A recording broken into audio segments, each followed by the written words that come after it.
time, weather, and always WBZI AM, Watford, Puckwana. It is 3 a.m. and that last song goes out to Jake, who's working overtime plowing the roads. Oh, Jake, you are not just a snowplow driver. To all of us over here at WBZI AM, you're a hero. Now, tonight's guest on WBZI, the voice of Watford, Wyoming, we have William Burke. Yeah, thanks for having me.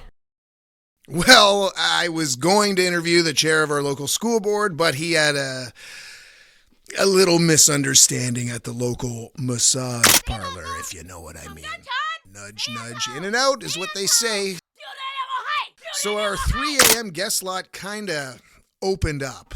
What, are you okay? You look a little sick.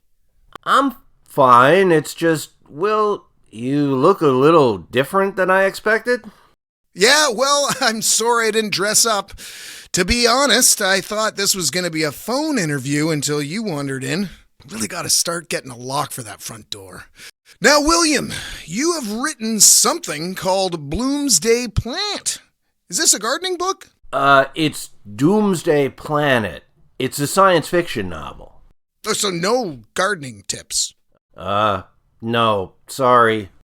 So what is your little opus about? It's a really great story.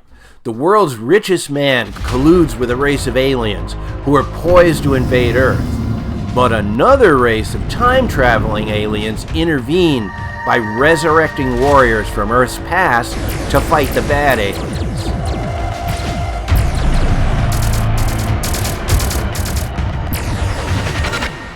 Sounds like a pretty roundabout approach. Why don't they just work with Earth's combined militaries to fight them off?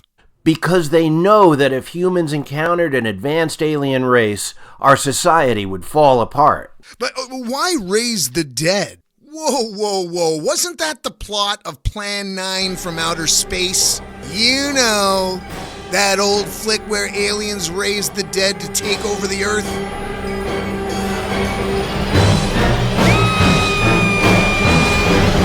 Sorry, I never saw it. Really? Okay. Well, we got a caller. But now I can't stop thinking about Plan 9 from Outer Space there. You're on the air. What's on your mind? Tor have question. The leaves on wife's philodendrons look yellow and stems are getting mushy. Tor, I just said it is not a gardening book. So, no advice for Tor? William, any thoughts on the philodendrons? I don't know. Maybe the air's too dry? You could try moving them away from the heating vents? There you go, Tor. Now, back to Doomsday Planet. So the good guy aliens must be snapping up Delta Force commandos and airborne rangers, right? No, they'll only take people whose bodies were never recovered to protect the timeline. So they've gone further into the past to snap up a band of Vikings, along with a female World War II Soviet pilot, and an astronaut whose body would never have been recovered.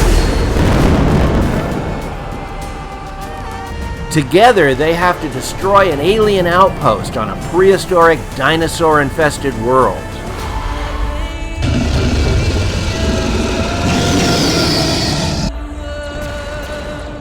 Astronauts, aliens, Vikings, and dinosaurs? It sounds so badass. So what are the bad guy aliens like? Well, there are two groups. One of them started out much like us, but after a global catastrophe, they survived by implanting their consciousness into robot bodies. The other ones are, well... Go ahead. Well, they're a race of human-sized insects.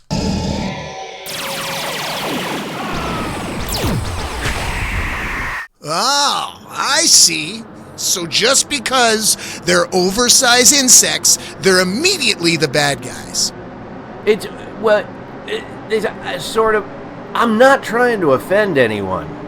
Yeah, I know, but that kind of species profiling really gets my oviducts secreting, and you don't want to see that. Oh, we got another caller. You, my friend, are on the air. What's your name?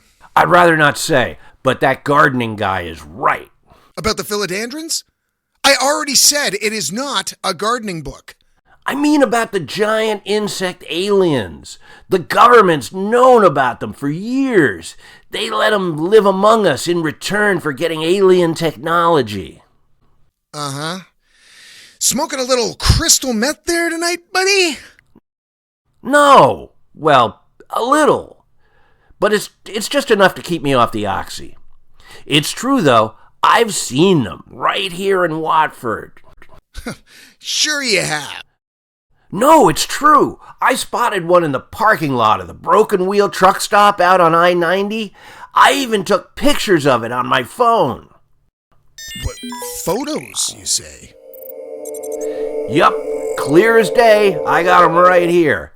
Maybe your guest there wants to help me blow the lid off this whole alien government conspiracy. What do you think there, Will? Or William, whatever you want to be called.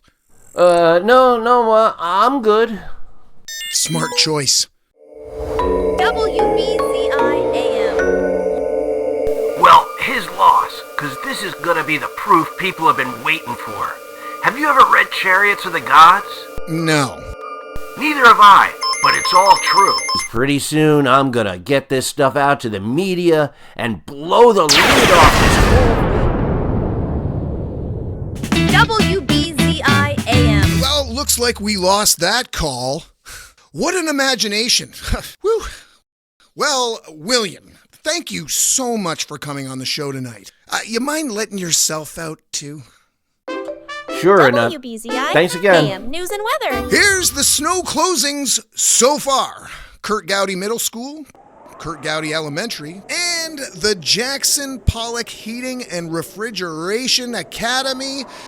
This next song goes out to my good friend and my guest tonight, William Burke. Keep on writing, buddy.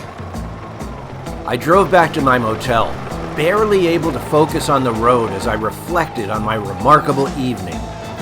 I had just encountered an alien species living among us, and the revelation fired my imagination, inspiring what would surely be my best book yet. Not just a bestseller, but an important work that would bring humanity together. I knew that this was the night that would change everything.